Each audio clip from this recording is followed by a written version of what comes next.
No olvides darle like y suscribirte a nuestro canal. En 2007, mi vida estaba a punto de cambiar. Tenía 29 años, vivía en un pequeño apartamento en las afueras de Atlanta y después de varios años de intentar formar una familia, finalmente estaba embarazada.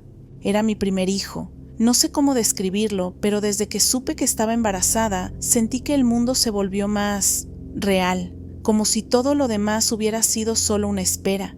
Y no estaba sola. Mi perro, Mostacho, un mestizo de labrador y pastor alemán, se volvió mi sombra durante esos meses. Siempre había sido cariñoso, pero durante el embarazo se volvió completamente protector. Me seguía a todas partes, se acostaba a los pies de mi cama cada noche y gruñía si alguien se me acercaba demasiado rápido. Si me levantaba al baño en la madrugada, él venía detrás como un guardián silencioso. Nunca lo entrené para eso, simplemente lo hacía.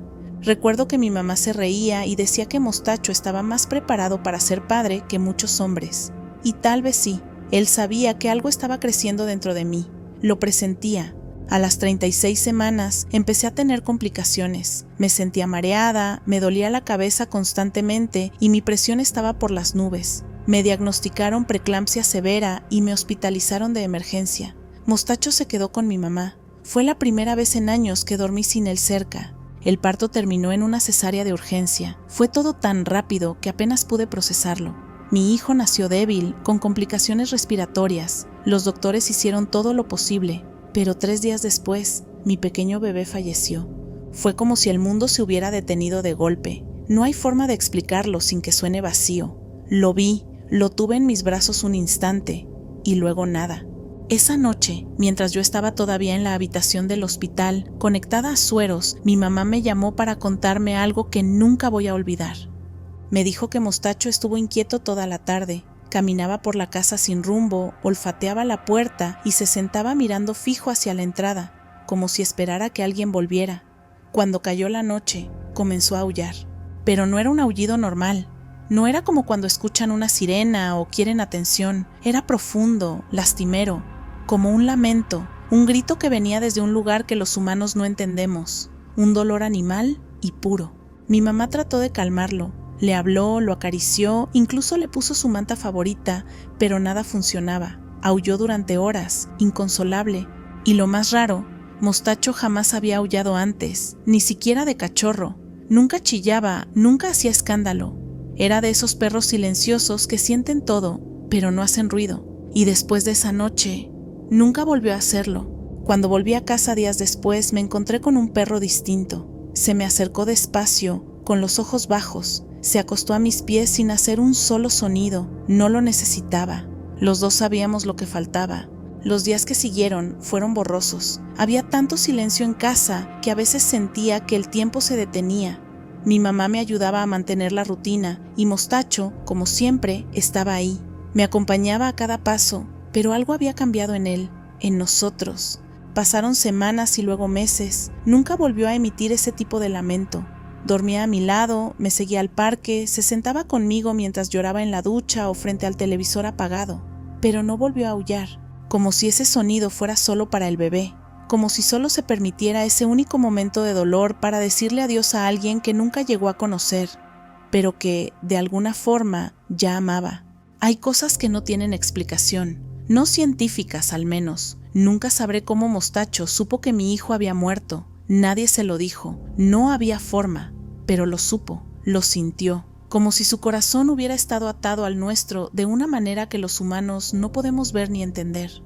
Han pasado los años. Mostacho envejeció y ya no está conmigo, pero a veces, cuando la casa está demasiado en silencio y la noche cae espesa, me parece escucharlo moverse por el pasillo, y por un segundo creo que va a aparecer con esa mirada suya, como preguntando si todo va a estar bien, y entonces me acuerdo de aquella noche, del aullido, del amor inexplicable entre un perro y un bebé que nunca llegaron a conocerse, y de cómo, tal vez, algunas almas se reconocen sin necesidad de palabras. No es una historia muy larga, pero hasta hoy me pone la piel de gallina. No por lo que pasó exactamente, porque si lo contás así nomás suena hasta aburrido, sino porque estoy completamente seguro de lo que viví, y no tiene sentido. Nada de esto lo tiene. Yo tenía un trabajo de esos que te hacen vivir en hoteles de lunes a viernes. Cada fin de semana manejaba de regreso a casa, ya con la cabeza hecha un hervidero de ganas de dormir en mi propia cama. Lo hacía todas las semanas. Salía del trabajo a las 5 en punto, cargaba gasolina, ponía música y arrancaba el viaje de 2 horas y media por la autopista hasta llegar a casa. Ese viernes fue igual que siempre. Me detuve en una estación de servicio chiquita, de esas familiares que parecen sacadas de los años 90. Era uno de esos lugares donde el tipo que cobra también te pregunta si quieres un refresco o si tu equipo ganó el domingo. Un clásico. Cargué gasolina, pagué en efectivo porque esa estación ni siquiera tenía un lector de tarjetas decente. Me estiré un poco y volví al camión. Listo para la autopista. Manejé como 2 horas y media. Estoy completamente seguro. Recuerdo los tramos con tráfico, los carteles de ruta que me sonaban familiares, incluso recuerdo que pasé un restaurante de carretera donde paré una vez hace meses. No fue un trayecto al que se le pueda llamar difuso. Estaba bien despierto. Hasta puse un podcast de crímenes reales para mantenerme activo. En un momento sentí que el estómago me reclamaba y pensé que era buena idea parar a estirar las piernas, usar el baño y comer algo. Busqué en el GPS la estación de servicio más cercana. Marcó una a pocos minutos, así que seguí la indicación. Y acá viene lo raro. Cuando doblé en la callecita donde estaba la estación, era la misma estación de servicio donde había parado 2 horas y media antes. No una parecida, no una que se le parecía por casualidad, era la misma. El mismo cartel medio oxidado, el mismo mural de una bandera pintada a mano, el mismo tipo en la caja leyendo el mismo diario, como si no hubiera pasado ni un minuto. Al principio pensé que estaba teniendo un déjà vu, pero no. Entré al lugar y todo estaba exactamente igual. El olor a grasa, los estantes con snacks mal organizados, incluso el mismo tipo haciendo fila con una hamburguesa en la mano. Me quedé congelado unos segundos, me temblaban un poco las manos. Caminé al baño, me lavé la cara, volví a salir y verifiqué el GPS. Estaba en el mismo punto exacto en el que había estado al principio del viaje. Mismo lugar, mismo punto en el mapa, como si nunca hubiera salido de ahí. Miré el reloj, eran las 7:12 de la tarde. Eso no tenía sentido. Si hubiese estado en la estación todo ese tiempo, más de 2 horas, alguien me habría despertado, ¿no? O al menos el tipo de la caja se habría dado cuenta. Pero cuando le pregunté cuánto tiempo había pasado desde que me vio, me dijo que yo acababa de entrar, y no parecía estar bromeando. Revisé el medidor de gasolina. Había bajado como si hubiera manejado las 2 horas y media. Pero el viaje, al menos para el universo, nunca ocurrió. Terminé comiéndome una hamburguesa ahí, aunque no tenía hambre. Supongo que necesitaba hacer algo normal para no volverme loco. Luego subí al camión, esta vez volví a poner el GPS con dirección a casa. Me aseguré de mirar cada cartel de la ruta, cada punto de referencia. Todo se sintió normal, salvo por la sensación constante de que algo estaba mal, como si estuviera desfasado unos milímetros del mundo real. Esa noche llegué a casa pasadas las 9:30. Mucho más tarde de lo que debería. No le conté a nadie al principio, porque ¿qué iba a decir? Hola, sí, manejé 2 horas, pero en realidad no, porque aparecí en el mismo lugar donde empecé. ¿Cómo no sonar como un chiflado? Durante semanas estuve obsesionado. Traté de encontrar alguna explicación lógica. Lo único que medio encajaba era que me hubiera quedado dormido en el estacionamiento. Pero eso no explicaba por qué el tanque marcaba menos gasolina, ni por qué recordaba perfectamente el trayecto, ni por qué el reloj del teléfono marcaba más de 2 horas y media después. Busqué casos similares en foros de internet, encontré algunas historias parecidas, gente que viajó sin moverse, que volvió al mismo punto como si el tiempo hubiera sido borrado. Algunos hablaban de glitches en la realidad, otros de distorsiones del tiempo, nada concreto. Solo teorías. Desde entonces no volví a tomar esa ruta sin cierto nerviosismo. Cada vez que paso por esa estación de servicio me viene esa sensación de vacío, como si por un segundo me hubiera despegado del tiempo y vuelto a caer en el mismo punto. No sé qué fue, no tengo una explicación que me cierre. Solo sé que ese viernes yo manejé 2 horas y media y el universo, por algún motivo, lo borró. Y cada vez que mi GPS recalcula o me lleva a un camino conocido, me pregunto si de nuevo voy a terminar en algún lugar donde ya estuve, aunque no debería estar ahí. Cuando tenía unos 17 años, mi amiga Clara y yo teníamos una rutina sagrada. Cada sábado después del almuerzo íbamos al centro comercial. No importaba si hacía calor, frío, si teníamos tarea o si alguna había dormido mal. El centro comercial era nuestro lugar, un punto fijo en una adolescencia que por lo demás se sentía caótica. Recorríamos las tiendas aunque no compráramos nada, pasábamos horas viendo ropa que no podíamos permitirnos, probando sombras de ojos que nunca usaríamos y compartiendo un pretzel en la fuente de sodas. Era un sitio bullicioso, lleno de familias, adolescentes como nosotras y empleados que ya nos reconocían de tanto vernos. Nos sabíamos el plano de memoria, dónde estaban los baños, qué tiendas hacían descuentos los sábados y qué lugares dejaban probar perfumes sin mirarte feo. Así de seguido íbamos. Pero hubo un día, y nunca me voy a olvidar de ese día, que fue diferente. Clara y yo lo llamamos el día raro, aunque ninguno de los dos logramos explicarlo bien. Era un sábado de finales de otoño. Llegamos como siempre, alrededor de las 5 de la tarde. El sol ya empezaba a ponerse y desde que entramos notamos algo extraño. Las luces estaban apagadas a medias, no del todo oscuras, pero sí más tenues de lo normal, como si el centro comercial estuviera a medio cerrar. Pero no era tan tarde para eso, y no había ningún cartel ni anuncio de horarios modificados.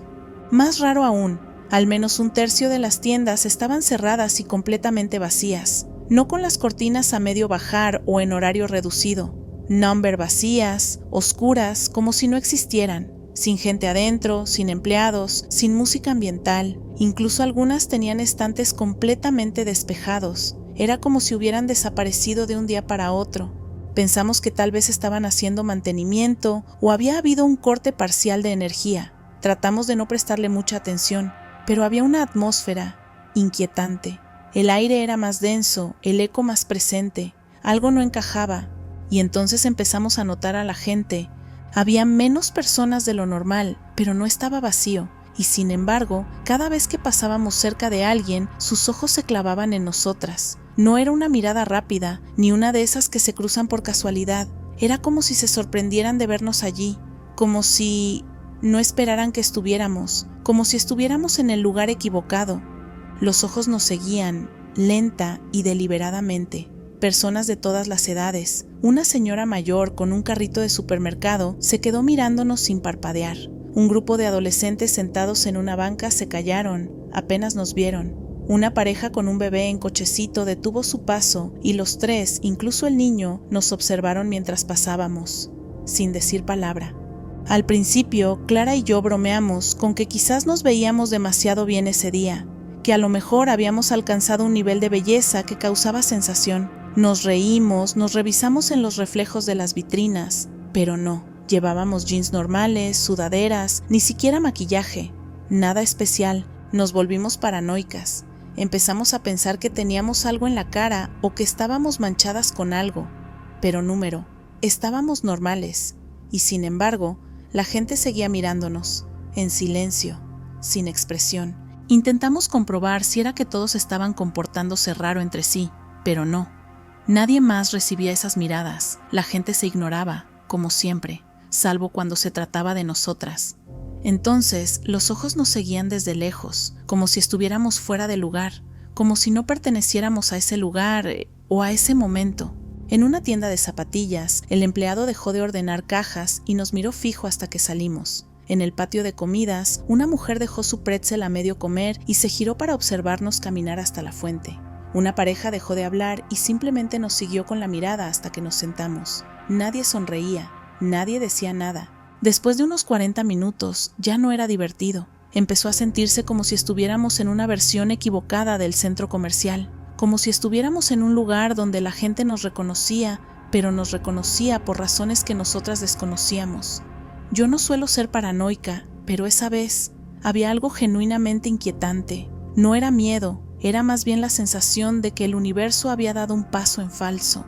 Llamamos a mi papá, lo cual nunca hacíamos. Él llegó como en 10 minutos, extrañado porque siempre nos quedábamos hasta las 9 o más, pero cuando llegó, también lo notó. Se quedó callado unos segundos y dijo: ¿por qué está tan apagado esto? ¿Y qué pasa con la gente? Nos subimos al auto sin discutir. Volvimos en silencio, con esa incomodidad pegada a la piel. Una semana después, fuimos de nuevo. Parte por costumbre, parte porque queríamos entender si lo que habíamos vivido había sido real o solo una exageración. Y todo estaba normal. Tiendas abiertas, luces brillantes, música sonando, empleados charlando. La gente no nos miraba ni un poco más de lo habitual. Era el mismo centro comercial de siempre. Nunca volvimos a vivir algo así. Nunca más nos siguieron con la mirada de esa manera. Nunca más vimos tiendas cerradas sin motivo o luces apagadas sin explicación. Nada. Clara y yo hablamos de eso todavía. No tenemos una teoría clara. A veces decimos que quizás entramos sin darnos cuenta a una versión paralela del centro comercial, un espacio entre espacios, como si por accidente nos hubiéramos deslizado por una grieta en la realidad y la gente allí nos reconocía como intrusas. No de forma hostil, solo como si supieran que no éramos de ahí. Otras veces, medio en broma, decimos que quizás ese lugar no era para nosotras todavía, que habíamos cruzado a una versión del futuro o del pasado que no nos correspondía. Pero la verdad es que no sabemos qué fue, solo sabemos que fue real, que lo vivimos, que todos lo notaron y que por alguna razón ese día simplemente no encajábamos. A veces tengo sueños raros, pero no de esos en los que estás cayendo o se te caen los dientes. No, son más tranquilos, pero también más inquietantes. En ellos estoy con mis papás, ya mayores, como son ahora, y mi hermano también está con nosotros, como si nunca se hubiera ido. Lo raro no es solo que él aparezca, es cómo aparece. Está igual que estaría hoy, mayor, con canas, una barba más poblada de la que tuvo jamás, usando la ropa que imagino que le gustaría si aún viviera. No como cuando murió, hace 24 años. No es una versión joven ni una imagen borrosa. Es él, tal como sería ahora, hablando con mis padres como si los conociera de toda la vida en esta etapa. Y siempre estamos en nuestra antigua casa, la de mi infancia, la que mis padres vendieron hace más de 10 años, no en su casa actual. Es curioso porque uno pensaría que si el sueño mezcla pasado y presente, al menos nosotros apareceríamos como éramos antes, ¿no? Pero no. Todos estamos como estamos ahora, metidos en un lugar que ya no existe para nosotros, como si esa casa nunca se hubiera vendido, como si todavía siguiéramos ahí, como adultos mayores, compartiendo la vida con él. Mi hermano, Tomás, murió en un accidente cuando yo tenía 20 años. Él era apenas 3 años mayor que yo. Fue rápido, de esos eventos que te sacuden tanto que ni siquiera sabes cómo reaccionar. Pasé años sintiendo que me faltaba una parte del cuerpo. Mis padres, bueno, ya se imaginarán. Ningún padre debería enterrar a un hijo. Con el tiempo, cada uno fue procesando a su manera. Yo me enfoqué en trabajar mucho, en ayudar a mis padres a mudarse cuando vendieron la casa vieja, en ocuparme de las cosas prácticas. Ellos envejecieron rápido después de eso. La casa nueva es más pequeña, más sencilla, pero cómoda. Sin embargo, los sueños nunca pasan ahí. Lo extraño de todo esto es que en los sueños no hay drama, no hay lágrimas, no hay revelaciones del más allá ni abrazos intensos. Es todo tan normal que se vuelve perturbador. Estamos en la cocina vieja, con esa encimera color mostaza que mi mamá tanto odiaba. Y mi hermano está sirviéndose café como si fuera lo más común del mundo. A veces hablamos de cosas del día a día, facturas, la lluvia, la película que vimos la semana pasada. Otras veces simplemente estamos ahí, sin hablar mucho, como suele pasar en las familias que llevan muchos años juntos. Y mis padres son ellos mismos, con sus dolores de espalda, sus quejas del gobierno, sus comentarios sarcásticos. No están rejuvenecidos ni idealizados. Son ellos ahora, y él también, como si su vida hubiera continuado en paralelo, envejeciendo a su propio ritmo, en otro lado. Siempre me despierto con una sensación rara, no tristeza, no exactamente, es más como una mezcla entre calma y confusión, porque esos sueños no se sienten como sueños, no tienen esa lógica rara ni esos cortes abruptos, son coherentes, completos, casi como si fueran recuerdos de una vida que no viví, pero que podría haber vivido. Más de una vez me he despertado pensando, ¿y si en algún lugar eso está pasando? Quizás hay una versión de esta realidad donde Tomás no murió, donde seguimos yendo a esa casa vieja, donde mis papás todavía se quejan del vecino que ponía música fuerte a las 7 de la mañana. He hablado de esto con amigos cercanos, con mi esposa incluso. Algunos lo ven como algo reconfortante, otros dicen que es mi subconsciente trabajando el duelo, pero ninguno logra explicar por qué siempre somos como somos ahora, no como éramos cuando él estaba vivo, ni por qué aparece la casa vieja y no la actual. No sé qué pensar, no soy particularmente espiritual, ni de los que creen dimensiones paralelas o vidas alternativas. Pero esos sueños me dejan la sensación de que hay más cosas pasando de las que entendemos. Quizás por alguna razón mi mente o mi alma o lo que sea se conecta de vez en cuando con una especie de eco de otra versión de mi vida. Un lugar donde él siguió, donde todo siguió y donde, al menos por las noches, puedo estar un rato con todos ellos juntos, como si nunca se hubiera roto nada. Y tal vez eso es lo más raro, que se sienta tan normal. Esta historia no me pasó solo a mí, en realidad fue más rara para mi mamá que para mí. Y lo más extraño es que, aunque no fue nada aterrador en el sentido clásico, nunca pudimos explicarlo. Y cada vez que lo recordamos, nos quedamos en silencio, como si ambas estuviéramos esperando que, por fin, alguien nos diga qué fue lo que realmente pasó. Todo empezó un viernes, uno de esos viernes que se sienten como un alivio. Tenía 14 años, estaba en secundaria y acababa de terminar una semana llena de pruebas, tareas y discusiones tontas con amigas. Caminaba de regreso a casa por el mismo camino de siempre, con los auriculares puestos y la cabeza ya desconectada de cualquier preocupación escolar. Lo típico, solo pensaba en llegar, dejar la mochila tirada, meterme algo rápido al microondas y no hablar con nadie por al menos una hora. Cuando entré a la casa, todo parecía normal. Dejé mi mochila en el sillón del living, como siempre, y fui a la cocina. Ahí estaba mi mamá, pero tenía una cara que no me esperaba. Estaba pálida, con una expresión como si acabara de ver un fantasma. ¿Estás bien?, le pregunté. Y entonces me suelta esto. Te recogí más temprano del colegio porque tenías turno con el dentista, pero ahora estás aquí. Me quedé mirándola sin entender. ¿Qué? No, yo caminé a casa como siempre. Salí a la hora normal. ¿De qué hablas? Ella frunció el ceño. Me miró como si tratara de descifrar si estaba bromeando. Me juró que me había recogido alrededor de la 1 de la tarde, que habíamos ido al consultorio, que yo incluso había estado callada durante todo el trayecto, como solía hacer cuando tenía nervios, y que después volvimos a casa. Según ella, yo subí directo a mi habitación y no volvió a verme, hasta que aparecí de nuevo por la puerta principal. Yo, honestamente, no sabía qué decir. No me sentía rara, no tenía recuerdos perdidos y sabía con total seguridad que había estado en clase todo el día y que caminé hasta casa como siempre. Supuse que mi mamá se había confundido, que quizás había soñado con eso. Le di un abrazo para tranquilizarla y le dije algo como, tal vez te estás mezclando con otro día. Pero ahí no terminó. Volví al living para agarrar mi mochila del sillón donde la había dejado hace solo unos minutos. Y no estaba. Pensé que tal vez la había llevado a mi habitación sin darme cuenta, pero no estaba ahí tampoco. Empezamos a revisar toda la casa. Nada. Hasta que, como en una película rara, mi mamá dice, voy a revisar el auto solo por las dudas. Y sí, estaba ahí, en el asiento del acompañante, con el cierre abierto y mis cuadernos asomándose como si alguien la hubiese dejado ahí apurado. Nadie más había estado en la casa.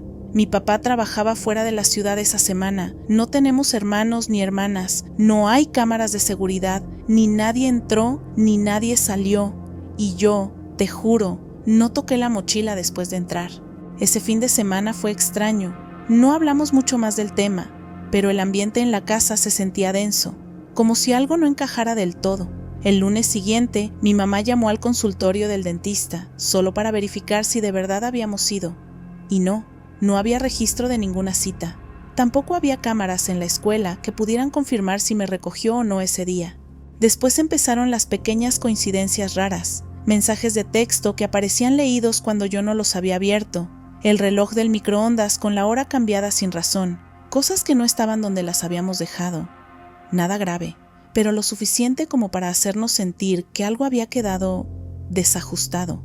Han pasado años desde ese viernes, ya no vivo en esa casa y mi vida siguió su curso, pero todavía, de vez en cuando me pasa algo que no puedo explicar del todo, como soñar con lugares que no conozco o tener un recuerdo que nadie más tiene, me acuerdo de ese día, del momento en que existieron dos versiones mías, una que fue al dentista y otra que caminó a casa, y me pregunto, ¿fue un error de la memoria de mi mamá? ¿Una especie de cruce de realidades? ¿O simplemente un glitch?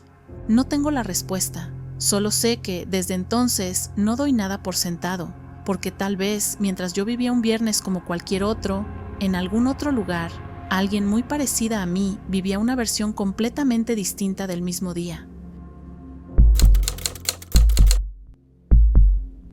Mi mamá nunca se cansa de contar esta historia. La ha contado tantas veces que ya parece parte de nuestra historia familiar oficial, como si fuera una leyenda, un capítulo obligatorio en cada reunión donde alguien mencione milagros o cosas raras que pasan. Y aunque yo no recuerdo absolutamente nada, tenía apenas 2 años cuando ocurrió, cada vez que la escucho me quedo pensando lo mismo. Si todo pasó como ella dice, entonces alguien o algo me salvó la vida esa noche. Era 1996, un martes lluvioso cualquiera, y mi mamá tenía que cubrir un turno nocturno en el hospital donde trabajaba como enfermera. No era lo ideal, pero había conseguido que una vecina, una chica universitaria de confianza, viniera a quedarse conmigo en casa. Según mi mamá, yo ya estaba dormido cuando ella se fue. Esa noche llovía con constancia, no de esa lluvia violenta, sino una llovizna persistente y tranquila que mojaba todo de a poco, de esas que parecen eternas. Según lo que me contaron, mi niñera se quedó dormida viendo televisión en el sofá y en algún punto yo me desperté. Supongo que, como todo niño curioso, me llamó la atención la luz parpadeante que entraba por la rendija de la puerta del garaje, que alguien había dejado entreabierta. Mi mamá volvió cerca de las 10 de la noche, agotada, esperando encontrarme dormido en mi habitación como de costumbre. Pero cuando entró y subió las escaleras, notó algo raro. La puerta de mi cuarto estaba abierta de par en par y la cuna estaba vacía. En sus propias palabras, fue como si se le apagara el corazón por un segundo. Empezó a gritar mi nombre, a correr por toda la casa. Cuando vio la puerta del garaje abierta, se le heló la sangre. Dice que no pensó, simplemente salió corriendo a la calle, sin paraguas, sin abrigo, sin cerrar la puerta detrás de ella. Y ahí me vio. Estaba sentado justo al borde de la acera, frente a la casa, con la lluvia empapándome y mirando hacia las luces del final de la calle, como hipnotizado. Vi un camión venir a toda velocidad doblando por la esquina. No lo había escuchado antes. Era como si apareciera de la nada. Yo iba a correr directamente hacia ti cuando lo vi, pero entonces lo vi a él. Dice que del otro lado de la calle, parado bajo la lluvia, como si no le afectara en lo más mínimo, había un chico adolescente. Llevaba una sudadera con capucha negra y pantalones deportivos. No se movía, solo me miraba fijamente. No a mi mamá, a mí, y con una expresión tranquila, casi neutral, sacudía lentamente la cabeza de un lado a otro, como diciendo no, como si me advirtiera que no siguiera, como si supiera lo que estaba a punto de pasar. En ese momento mi mamá reaccionó, corrió y me levantó en brazos justo cuando el camión pasó frente a nosotros, empapando la calle con una ráfaga de agua y viento. Dice que le temblaban las piernas cuando se giró, aún conmigo en brazos para mirar al chico, pero no estaba, no había nadie, ninguna figura caminando, ningún rastro, solo la lluvia cayendo. La niñera despertó por el alboroto, sin saber que yo había salido, totalmente aterrada al ver la puerta abierta y sin señales mías o de mi madre. Afortunadamente todo terminó bien, al menos desde fuera, pero para mi mamá ese evento la marcó. Desde entonces se volvió profundamente religiosa, mucho más de lo que ya era. Empezó a hablar de ángeles, de señales, de la idea de que todos tenemos a alguien cuidándonos, incluso cuando no lo sabemos. Y cada vez que cuenta la historia repite la misma frase: ese chico no era normal, no estaba ahí por casualidad, era tu ángel. Yo crecí con esa historia rondando la casa como una sombra amable. Nunca supe qué pensar. A veces me gusta imaginar que fue solo un adolescente de verdad, uno que simplemente estaba ahí, que vio algo raro y reaccionó sin querer ser parte del drama. Pero, ¿cómo se explica que desapareciera así? ¿Quién se queda parado en plena lluvia mirando a un bebé desde lejos, sin decir nada, sin intervenir más allá de un gesto? He vuelto a ver la calle muchas veces desde entonces. Nunca volví a ver a alguien parecido, ni tampoco otro momento tan extraño. Pero a veces me pasa algo, cuando estoy cruzando la calle y siento que no estoy solo, o cuando algo me hace dudar sin razón aparente, me acuerdo de esa historia, de ese chico bajo la lluvia, y pienso que tal vez sigue por ahí, sin que yo lo sepa. No tengo una gran explicación, y no sé si fue un ángel o no, solo sé que, según mi mamá, ese chico salvó mi vida. Y si por alguna razón estás leyendo esto, sea quien seas, gracias. No por salvarme solamente, sino por quedarte allí, bajo la lluvia, sin moverte, solo para advertirme con un simple gesto. Gracias por estar justo donde tenías que estar. Antes de terminar este video, queremos darnos la oportunidad de saludar y agradecer a nuestra comunidad de tenebrosos. Valoramos mucho su apoyo, cada suscriptor, cada comentario, cada like, nos motivan a seguir creciendo y mejorando. Ustedes nos dan la oportunidad de hacer algo que nos apasiona. Y recuerden que si tienen una historia para compartir con nosotros, no olviden enviarla a nuestro correo electrónico que está en la descripción. Nos vemos en el próximo universo.